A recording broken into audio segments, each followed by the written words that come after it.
As we told you earlier in the show, and as you could have figured out over the course of the season, Mike Brown is the NBA Coach of the Year, becoming the first unanimous selection in the award's 60-year history. And he's the first Kings coach to win the honor in the Sacramento era. And despite being a defensive-minded coach, it's Sacramento's historic offense that has him in the playoffs for the first time in 17 years. And that's a testament to Brown and his coaching, adapting his style to play to what his roster does well instead of forcing them to bend to his will.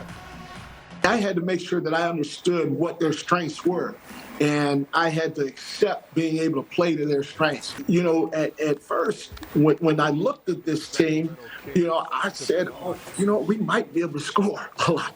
We might be able to play fast all the time. And those, at the end of the day, might be our strengths. And so I really struggled, especially early on, conceding to the fact that I'm going to have to allow the defense to catch up with the offense. Even if it means it's going to take all season, 2 seasons, 3 seasons, it doesn't matter. I got to play to this club's strengths while continuing to work on their weakness. And so from day one, that's what I wanted to do. And our strength with the players that we have is the ability to pass, dribble, and shoot the ball while playing extremely fast. Today at practice, Domas Sabonis was a full participant. Brown expects him to play in tomorrow's Game 3. Of course, the Warriors, they'll be without Draymond Green, suspended by the league last night for stepping on Sabonis in Game 2. And while the move came as a bit of a surprise to some Kings, they don't expect Golden State to miss a beat without him. They're expected to win. They're going home. As we know, it's going to be a tough environment to play in.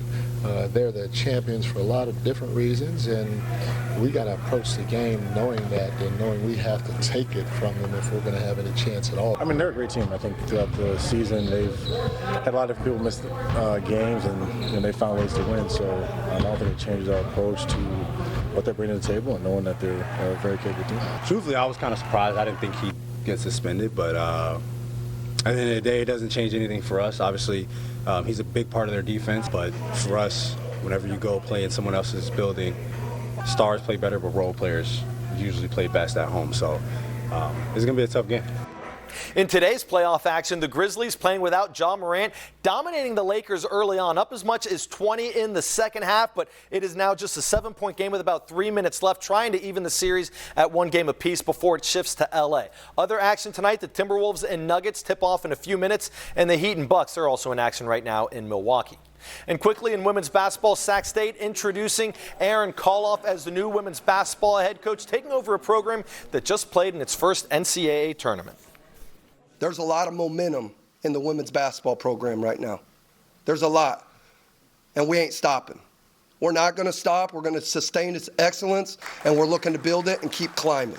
I took this job because that's what I want to do. And in baseball, the Giants, they win their getaway game against the Marlins. A's lose big to the Cubs.